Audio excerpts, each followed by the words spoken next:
Welcome to the Alpha Girl Confidence Podcast, where we are empowering youth female athletes to play and live confidently. My name is Shay, and each week I will bring you new episodes to teach you the strategies and tools that you need in order to live a confident, empowered life both on and off the playing field. Hey guys, welcome back to the show. So on today's episode, I sat down with Emily Williams, who is an up-and-coming author and expert in female athlete relationships. Emily has been an active basketball player her entire life and is currently a coach to female athletes. After her basketball career, Emily started to devour books that guided her to become an empowered woman. Then, as she coached preteen girls, she realized that something was missing. No one was writing books for girls who were athletes that were in middle school on how to become empowered. So instead of begging someone to write the book, she did it herself. In her upcoming book, Lady-thelets, she discusses her personal journey to empowerment through the lessons she learned as a teenage athlete. In this episode, we dive into all things female athlete and relationships, such as how to build team chemistry, how to engage with mean girls, and how to be a strong leader. This episode is jam-packed with value for athletes, coaches, and parents, so get ready for an awesome episode. Enjoy. All right, Emily, thanks so much for coming on today's show. I'm super excited to have you and learn more about you and really dig into female athletes and relationships. So welcome. Thank you. I'm happy to be here. Yeah. So before we really dive in, tell us a little bit more about your story and what you're currently working on. Yeah. So the long story is I was an athlete growing up. I specialized in basketball around age 12, and it kind of took me all the way through high school, pretty much right through my junior year until I had an injury that took me out. I just couldn't get back to that competing level. So then I took college off, and I think 3 months after that, I started coaching, and I jumped right into coaching girls basketball. And that's what brought me to where I am today. What kind of injury did you have? So I had, I can't even pronounce it anymore. A patella injury. I'm not going to pronounce it correctly. A patella injury where essentially my knee stopped tracking correctly. Okay. So essentially, because I specialized, my outer thighs were super strong from basketball, but my inner thighs were really weak. Okay. So the muscle actually wound up pulling my knees off track. Oh, dang. That's crazy. So yeah, what age did that happen? I was 16, 17 that season. So you were just kind of at that's like a junior in high school? Yep. I sat a lot my junior year because I started the season with the injury, and then I finished with a concussion. So it was really a great season overall. There you go. That's not very fun, but yeah, a lot of So when you started coaching, were you in college at that point, or were you done with your college career or your, education?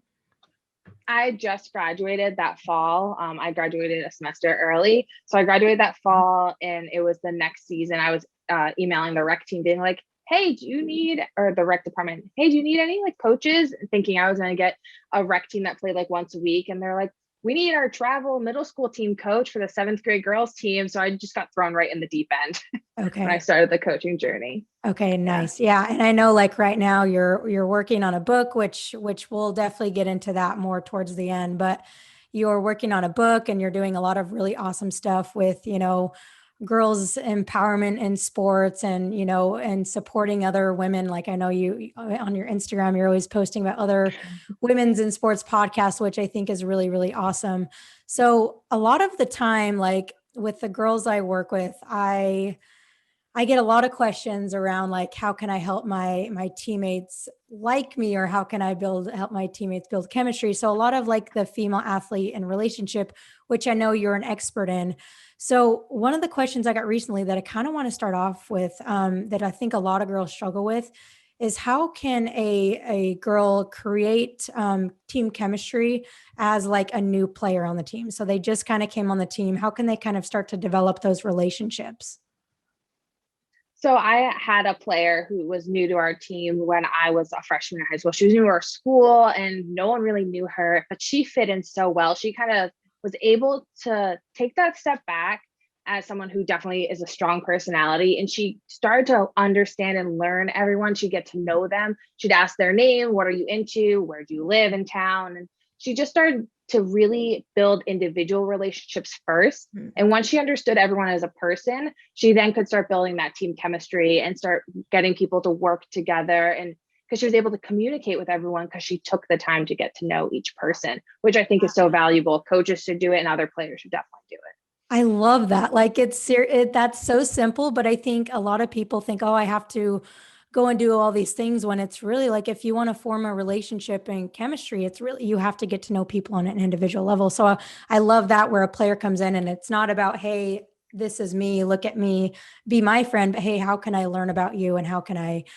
support you? So that's like, I don't think I've ever really heard that before in terms of developing relationships on a team. So I love that. Thank you for sharing that. And No what problem. about like, so let's say, if you have a teammate that you get along really well with on the field, like there's really good chemistry on the field, but you don't get along necessarily as friends or as people off the field, like how do you kind of teach on how to navigate that? Yes, this was a roadblock I actually hit, and I talk about it in my book, the specific relationship, because on the court, her and I knew where each other were able to read each other and where we wanted to kind of lead each other if there was a fast break or a play.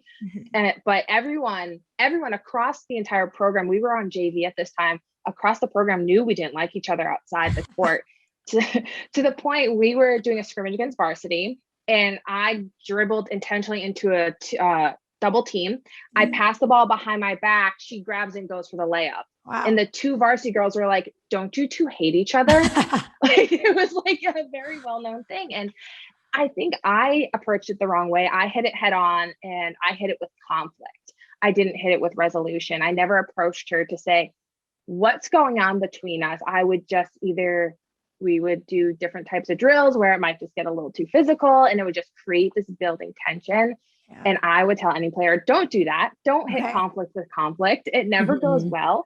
Try to hit it with resolution. And if you try to broach it, be like, hey, like, can we chat? Can we go get coffee? Can we go have lunch together and talk this out and try to understand what's going on here?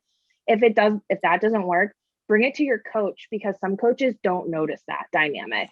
Yeah. I think maybe because I lived through it, I'm more in tune. When I see a dynamic like that, I try to pull them aside and I try to force that conversation and try to force that hand a little bit and be like, how about you two go work on this drill together and talk about things?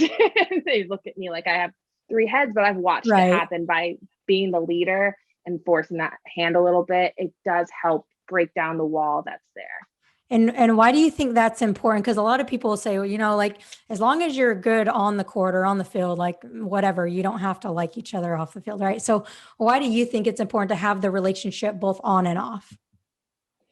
Because sports are not just about that 2 hours you're at practice, that 3 hours you're at a game, away game, at home game. If it's a school team, you see each other in the hallways and you get to know each other. And so I've been digging through pictures, like old pictures from when I've been playing, and I happen to go through other girls' socials that I played with. There are so many pictures where I wasn't in them. They went out without me. They would go to the movies because that one girl created relationships across the team. And essentially it went from being an off the court issue to an on the court issue, because now I'm ostracized from the whole team, not just from her. So that's why you got to make sure you're building that dynamic across, and coaches need to worry about that, because you don't want sports to be a negative moment in someone's life. You want it to be something positive they can look back on.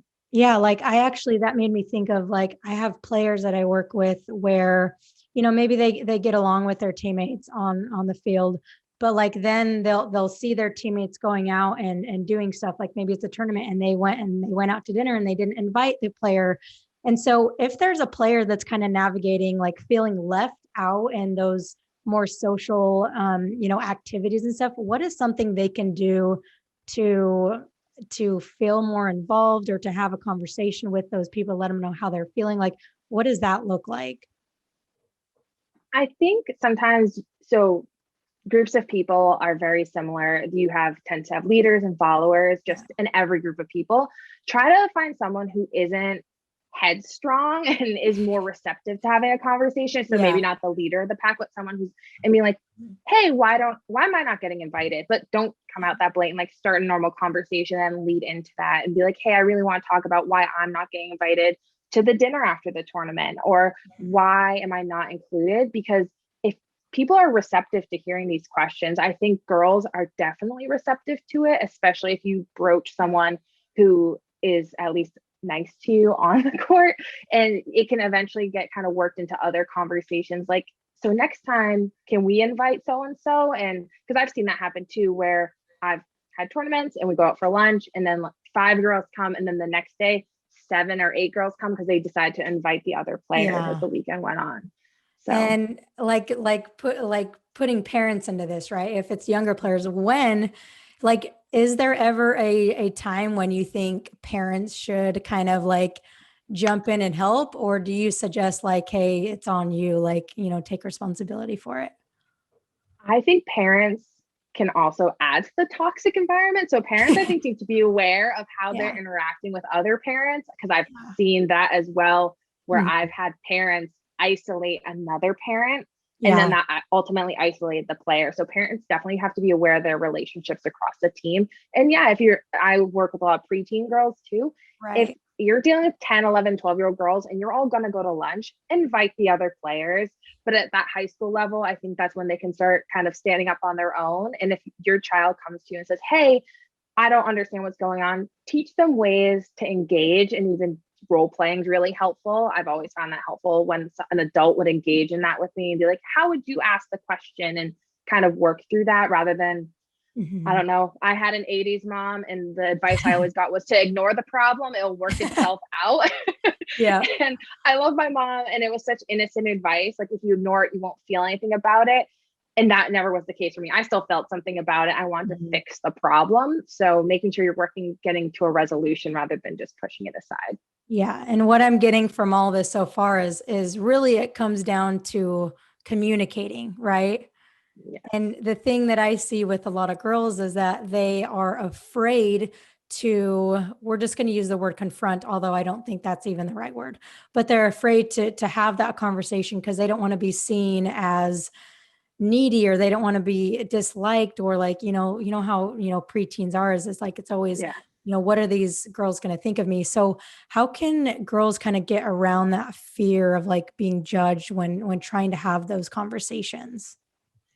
I think the word I would use is engage, because I wouldn't use confrontation, because I'm thinking of like hostile, almost like aggressive. Yeah. Engaging creates almost that level playing field. And I think vulnerability, though it may be scary, I think if you show someone you're vulnerable, especially girls, are receptive to that. I've seen when players are kind of brash and like they're very cut off.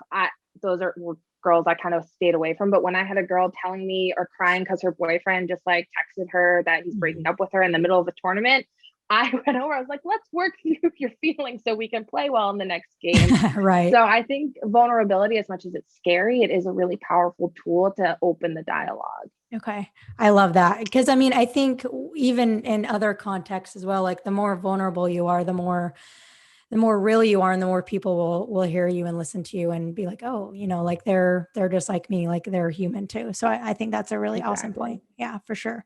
So let's move a little bit to like mean girls. Like, it's such a thing, right? It's like so many of the parents that I talk to and the players that I talk to, it's like, oh, there's a girl on my team, and it really affects their confidence and a lot of other things too.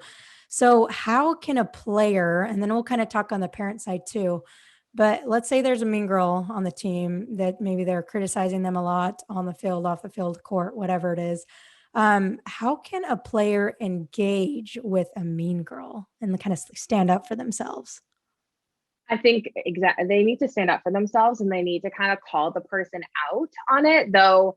Depending, and that was kind of the situation I was in. This girl was just a nasty, mean girl, and I stood up for myself, and it backfired. But I think what that does, at least from the adult perspective, is it puts a light on this person that like, oh wait, we need to address this, because though my coach at the time didn't notice it, the coach on the varsity team did, and he definitely put a spotlight on the problem and started trying to like work on breaking her down so we could understand why she was doing that. So I think there's a couple ways to go about it. Definitely not head on like I did. I think having that gentler conversation is definitely a good way to face it. I think if it's so toxic and if it's other players are noticing it, I actually started to disengage myself. I would actually hang out with a different set of girls on the team so I could have that positive attitude, that positive vibe, which was what I was looking for.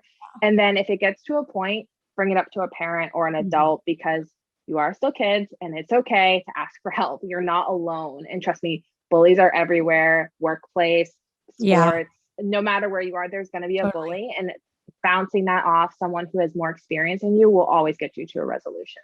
Yeah. Like, okay. And I'm sure this depends totally on the situation, but do you think for the most part, it's better to almost just ignore a mean girl or engage and stand up for yourself to a mean girl? And I'm sure that, like I said, the situation will vary, but generally. Yeah.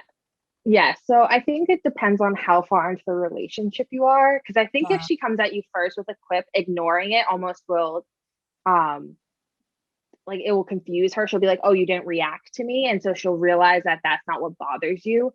But that also then can escalate it because she might just trying other tactics to get under your skin, which is another thing. I think I've experienced it. You've probably experienced it. You've probably witnessed it where it starts with, okay, I'm going to try coming at you this way. Oh, you didn't like that. I'll try another way. So that doesn't always diffuse the situation.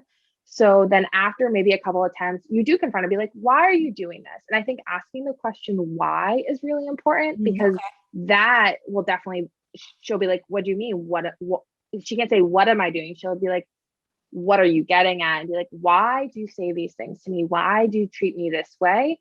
And it then puts the onus on her to have to answer to her own actions.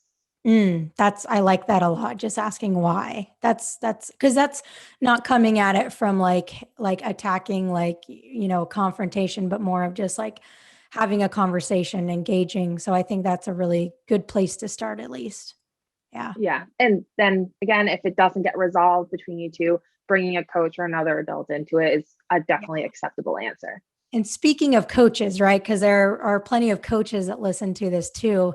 And some coaches are really good at noticing these kind of dynamics on a team, and some of them are a little bit blind to it, right? So what should a coach, I guess, look out for with them kind of mean girl dynamics, and how can they like spot that? So I think one thing that's very obvious is I always do a 15-minute warm up where they get to shoot around and do what they want. If you notice that, like, if you have a team of 12, if you have 10 girls on one end and 2 girls on the other end, that's like instant should be, look what's going on. These 2 are by themselves while there's 10 over there. So there's a power dynamic there. Looking out for anyone doing kind of catty things, like if they're taking balls away from other people, if they're like intentionally calling out names, because I've seen that like very blatantly and coaches not notice that. Right. Also just, I don't know how to explain it, that some people just carry a bad attitude that could easily infiltrate a team, and then everyone's carrying that. And naturally, you're going to have players who don't want to carry the bad attitude. They're there to learn and have fun. So that can also create an isolating environment. So just the red flags of things that you're noticing. If someone's not happy, if a girl just goes to the bathroom a lot during practice too, say like she's going to like cry or she just wants to be separated from the team, that's a big indicator. So any sort of isolation should just instantly be like, there's something going on here. And how would a coach try to solve that problem, I guess? Yeah. So if it's a one person isolation, I actually every week I try to do like 5-minute one-on-ones with all my players because it's something I do in the working world where we have weekly one-on-ones with our managers. I always find it helpful to do that with my players, to be like, check in. How are you doing? How are you feeling? What do you want to work on this week? I think it gets a great building of trust between player and coach as well. So sometimes a girl might open up during that. So once you build that, because you have to build trust with your player before they're going to tell you, hey, so-and-so is being mean to me. You have to definitely build that trust. So if you notice that and you've had this relationship being like, what's going on with this girl? Is there something I need to know about? I had a dynamic where I had a team split in half.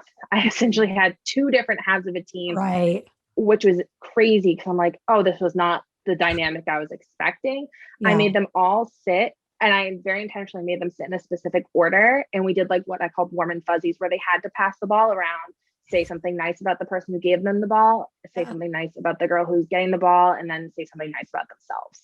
So that breaks down barriers between coaches, the players as well, because you're making them say something nice and they have to be genuine about it. And if they weren't, I would make them say something else. I love that. To force the point. Yeah. It's like, no, I love that. And I actually had a conversation with a coach recently who was asking me like what kind of, team building activities. And I've had plenty of players that ask me, I want to help my team chemistry. So do you have any specific, like, that one you just gave was great, but specific kind of team building or team chemistry activities that, can happen either on the court or off the court? Pasta dinners are great. I Yeah. love those. I think getting everyone to some house, everyone's responsible for something, that builds some team camaraderie. Team sleepovers, though I like them, they can get a little dangerous depending on the age group. We had one where alcohol was introduced, and then that just threw the whole team's dynamic off. So yeah, I'd suggest it was made for the younger kids because I'm not as concerned about those and experimenting with that. I also suggest things like secret psych, where you do like that gift giving thing and just like little things like that brighten people's day and really build that camaraderie. When I was on a school team, we did theme days. So if it was like a home game, we would dress like the 80s or like in neon. And that was always really fun because in the hallway, everyone knew who was on the basketball team that day. Yeah. For sure. No, that like in college, we did something where like the upperclassmen would take, there was like groups of 3 and they would have to get to know an underclassman. And like after a week, they'd have to give them a gift and present them and the gift to the whole team. So I really like that idea. And then the theme days, like we had in college, like wacky hair Wednesday or like like stuff like that. And then every year we had what was called Wacky Wednesday, where we dressed up as in different themes. And it's just like doing little things like that just kind of lightens things up, makes things fun, makes people kind of work together and get to know each other in different ways. So I love those ideas. Yeah, those are always the theme days were my favorite, because who didn't not getting out of like your jeans and t-shirt and wearing something completely ridiculous. No, I know. Yeah, I love those. Those are like my best memories, is doing like weird stuff like that with my teammates. Yeah. Cool. So I want to talk a little bit about leadership, in the sense of a lot of girls, they want to speak up, they want to be a leader, but their biggest fear is, I don't want to be bossy. Right. I don't want to be bossy, and I don't want people to think that I'm being mean and criticizing and all that kind of stuff. So what is your kind of advice for players who want to step into a leadership role without seeming, quote, bossy?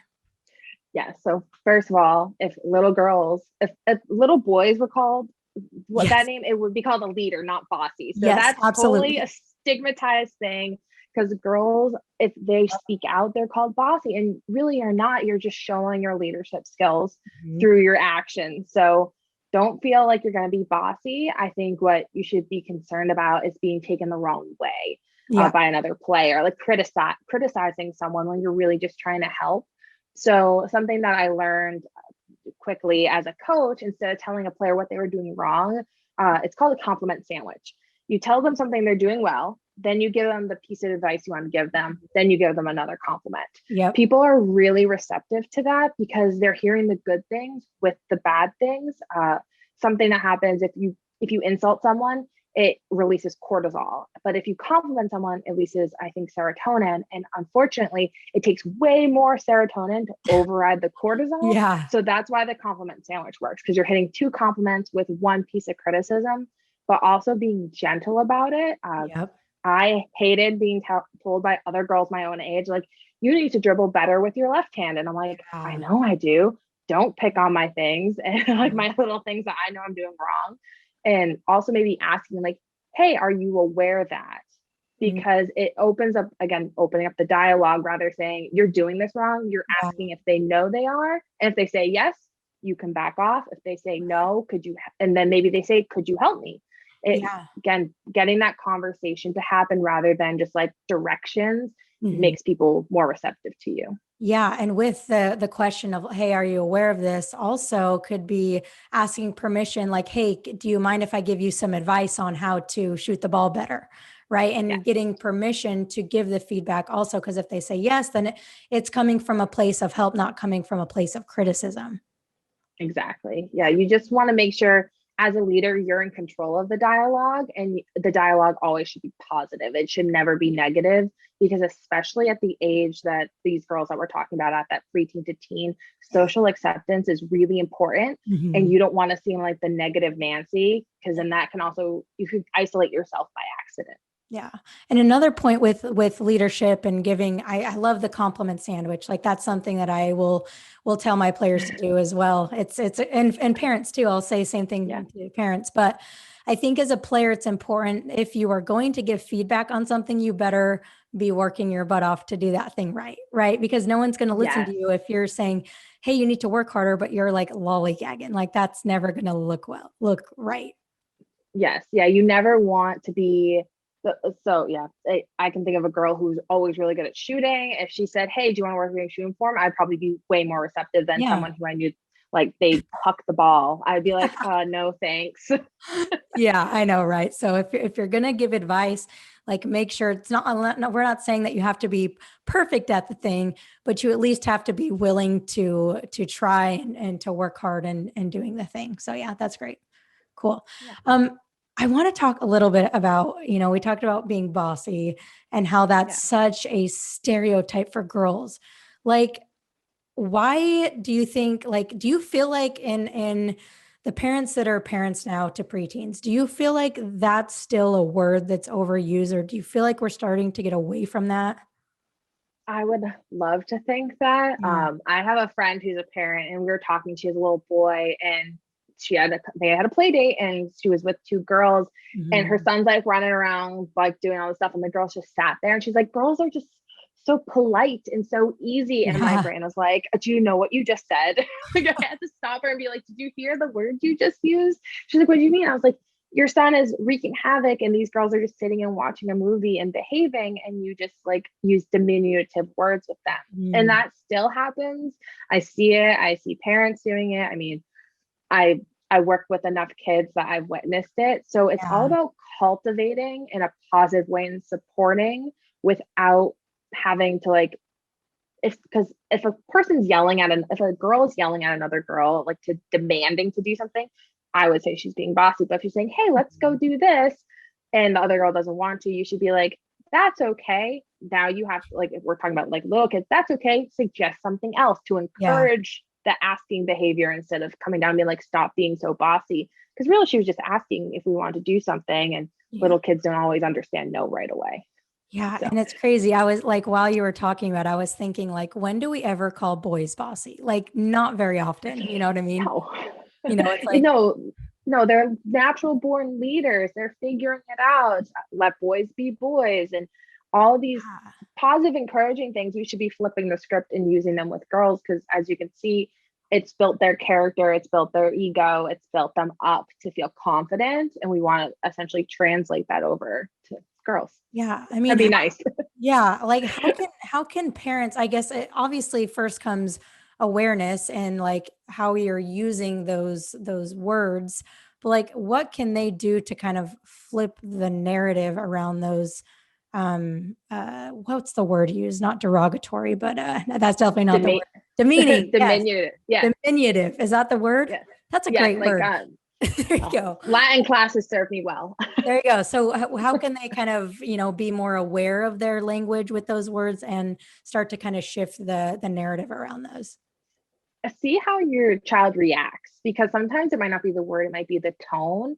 So Oh, if you yeah. notice your child's behavior changing into being Mhm.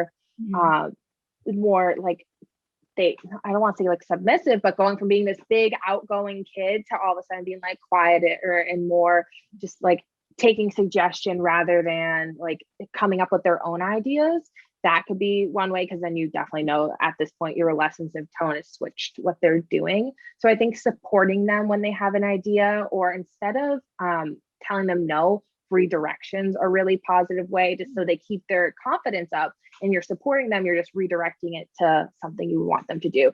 Like, I love "Mom, I want to jump on Mom, I want to jump on top of the stove. Let's not do that. Let's go jump outside." that. So they Good. still Yeah. get to do their activity, just not in a dangerous way. I like that. And it's simple, but yeah. Yeah, that makes sense. Okay, cool. So let's talk about your book a little bit. So, Yeah. what's the title of it, and kind of give us a little synopsis of what it's all about. Yeah, so I wrote this book, Lady-thelets, and the title to me is really important because essentially I grew up in the generation where a lot of our sports teams were gendered. So I'm in Massachusetts. There's a town that has the mascot called the Canalman because there's a canal. And so instead of changing their mascot for all the girls' teams to make it more inclusive, they threw the word lady in front of Oh yeah. it. And what I was on a bothers basketball me team with that. Yes. And what bothers me is when I looked up and at first I was like, oh, that might be cool. But then my gut was like, no, something's wrong about this. So then I did some research. The word lady actually means to pay homage to a knight or lover. Oh So wow. essentially, by saying you're the lady canalman, your team is a homage to the boys' team. And that bothered me. That instantly was Yeah. like, no, they're their own people. They're their own team and Mhm. they could be better than the boys. All these other things just started popping up. So I named it Lady-thelets as a kind of reclaiming of the word lady. Like, fine, you want to call us that? We're going to be empowered and we're going to be strong instead of Mhm. whatever you were trying to do. And it might have been innocent. It probably was innocent Right. and probably, but it's still there. It's literally, I think, the second definition of the word because I think the first one's like a prim and proper woman. And I'm like, okay, that's not, I don't know if that's any better. No. so, so it bothered me. So I'm trying to reclaim that word and try to make it empowering instead of the opposite I of love what that. empower. Well, do Yeah, you have a hashtag with that? I do. I have There you hashtag go. Lady-thelets. So if you want to go chat about being an empowered athlete, that's the one to use. Nice. So the book, as a synopsis, is essentially 5 sections that walk through different problems that I've faced and what I feel like a lot of girls have faced through my conversations with either players or former players, teammates, coaches. So each section is kind of standalone and it's all to talk you through, here's the problem you might face. Here's a way to solve it that's going to be impactful and get you the results you would like. And then kind of the conclusion of, Mhm. you did it. It's great. And here's all the positive things that can come out of that. It's really supposed to walk us through problems. Because I think what happened to me a lot as an athlete is I would ask questions like, how should I be a leader? And I would just get told like, oh, just guide the team. What does Right. that mean? What does Yeah. that mean? Yeah. Or I'd have these relationship snags and I didn't know how to work through it. And I would get frustrated and I would just quit. I would just be like, no, I'm just not going to be a part of this team. I'm just going to do my thing and wait till the end of the season. Mhm. There are so many different scenarios. And I talk relationships, I talk about romantic relationships and that impact on sports because Yeah. you're in an age where that's going to be a part of your life and just be aware of all the different impacts these different facets can have. Uh, my favorite one, I think, is working through emotion because I think a lot of the time athletes are told to shove it down and ignore it and get through the game. Mhm. But Totally. really, that's the opposite of what you should be doing. You should take the minute for yourself and acknowledge it. And I kind of talk through different ways to how to acknowledge your feelings so you can move past it, so you can still be the best person you are. Man, this sounds so incredible. Like obviously it's for, for athletes, but it also would be a really great read for coaches and parents as well, yeah. Definitely, because I've actually had coaches ask me like, should I read this? I'm like, if you want to understand what's going through your player's Yes. mind, I would say so. I hope I organized it in a way you can understand it because especially for coaches, as we were talking earlier, identifying a player who's having a bad day. I mean, I don't know if you've seen it. I've seen it. I've had players just start practice crying Yeah. and figuring out how you give them that space instead of forcing them to do the drill because I was forced to do the drill and Yep. that did not help me through the rest of practice. Or if you notice a player who wants to be a leader, how do you encourage that and kind of help them cultivate their skills? Because I think coaches really are trying to be mentors. They really Yeah. want to build these bonds with players. And I think this book will help open that conversation. I love it. When is it available and like where will it be available? So I'm looking at March for my launch. I'm super excited. So I will have a formal date, I think, in the next week. So that's really exciting. And it's going to Yay. be available on Amazon and then hopefully booksellers from there. Love it. Okay, cool. So once it's out, like we will push it out, like because I think it's super super needed and going to be really valuable for players, coaches, and parents. So I'm excited for it to come out. And then like Thank you. what like how when did you start writing it? What inspired you to start writing this book? So the one positive thing that came out of COVID was this book, because I couldn't coach. These are messages I tried to give my players throughout every season, and just these dialogues I was having that I was missing because I didn't have players. I didn't have anyone to tell it to. So I was talking with a colleague of mine, and she's like, you have all this knowledge just to share. I'm like, and I have no one to share it with. So I was just, one day I woke up, I was like, I want to write this book. I want to put it down so it can hit the audience. Because at that time, I didn't know if my season was going to get canceled. Actually, the town season did get canceled. So I didn't get to coach in that competitive league over the winter. So this gave me an opportunity to hit that broader audience and continue to push the message of empowering girls through sports out there.